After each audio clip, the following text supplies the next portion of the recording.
Both of you predicted an Arsenal victory. Was the scoreline flattering, or was it entirely spot on, do you feel? Yeah, probably spot on. I think it was interesting because we stood at half-time talking about how Spurs played and how they went more direct. And then they come out at half-time and suddenly think, do you know what we'll do?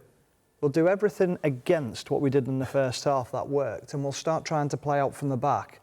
And Arsenal just kept on pressing them, turning the ball over. Simply couldn't play at the tempo that they played at in the first half as well. But Arsenal thoroughly deserved the victory. Yeah, I think that's about right. Not quite men against boys, but, Arsenal far superior in every department. You look at the two lineups and you go, well, which Spurs players might Arsenal be interested in? Let's be brutally frank about it. There isn't really anybody, is there? And I felt it could get a little bit messy. I thought Spurs had shown loads of energy and enthusiasm in the first half, having gone behind. They got themselves straight back in the game.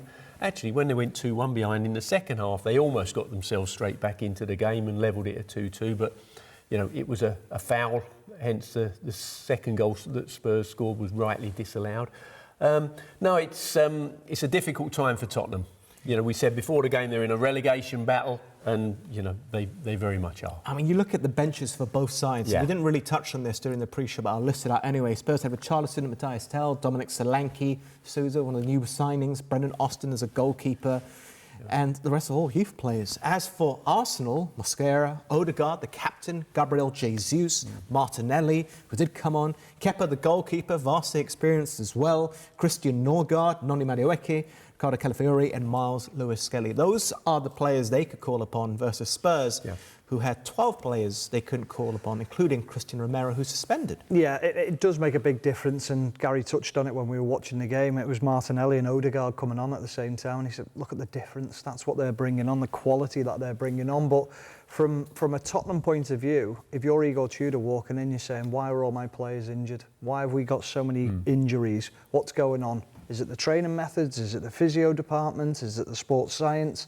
Let's sort this out, because you cannot and will not compete in the Premier League if you don't have your best players available, and they don't have their best players available at the moment. Well, for some of them, the entire campaign, Kulusevski and Maddison, who you think would be automatic starters. Sure, and they would be, in my opinion. Spurs are very much up against it at the moment. Stephen's saying, well, what's wrong with it? Why are there so many injuries? I don't think he's got long enough at the club as boss, Igor Tudor, to spend any time on that. It's about, picking up some points and where can they pick up those points? They play Fulham next. They're 8 points behind Fulham at the moment, so that implies it's a tough game for them. Then it's Palace. They're 6 points behind Palace. Then it's Liverpool. They're 16 points behind Liverpool. Then it's Nottingham Forest, who are just 2 points behind Tottenham. So, whatever way you look at it, every single fixture now for Spurs is a tough game. It's a difficult game. It's a real test. Cup final, effectively. Plus, they'll have to contend with Europe, still in the competition, hoping that they don't pick any further injuries in that. Anyway.